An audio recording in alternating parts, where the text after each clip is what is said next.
Il était une fois, dans le paisible village de Nianing, au bord de la mer, un homme nommé El Hadji Massamba. Il était l'un des hommes les plus riches du pays. On disait qu'il possédait plus de terre que le roi, plus de bétail que tous les éleveurs réunis, et des maisons dans toutes les grandes villes, Dakar, Thiès, Kaolack et même à Paris. Mais Massamba n'était pas un homme généreux. Il croyait que tout ce qu'il avait, il le devait uniquement à son intelligence et son travail. Il ne respectait ni les anciens, ni les griots, ni les mendiants. Pour lui, donner de l'argent aux pauvres, c'était nourrir la paresse.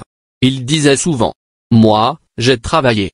Eux, qu'ils aillent travailler aussi. » Un jour, un vieil homme vêtu de haillons vint frapper à sa grande porte en bois sculpté. Il avait marché pendant 2 jours, et sa voix tremblait. « El Hadji Massamba, j'ai faim. Même un morceau de pain me suffirait. » Massamba, assis sur sa chaise en cuir importé, le regarda avec mépris et répondit: « Va-t'en, vieux fou.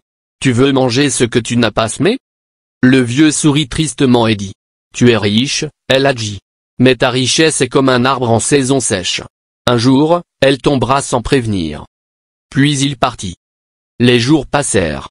Les pluies n'arrivèrent pas cette année-là. Les récoltes furent mauvaises. Puis, sans prévenir, une invasion de sauterelles ravagea les champs. Les marchés s'effondrèrent. Massamba perdit de l'argent. Beaucoup. Ses entrepôts brûlèrent dans un incendie étrange. Sa banque à Dakar fit faillite. En moins d'1 an, il perdit presque tout. Il se retrouva seul, car même ses propres enfants commencèrent à l'éviter, honteux de sa chute. Il comprit alors que ceux qui l'entouraient n'étaient attirés que par sa richesse, pas par sa personne. Un matin, alors qu'il cherchait un peu de nourriture au marché, il croisa un homme qui lui donna un bol de mil chauds. C'était le vieux mendiant qu'il avait chassé 1 an plus tôt. Massamba, les larmes aux yeux, s'agenouilla devant lui. « Pardonne-moi.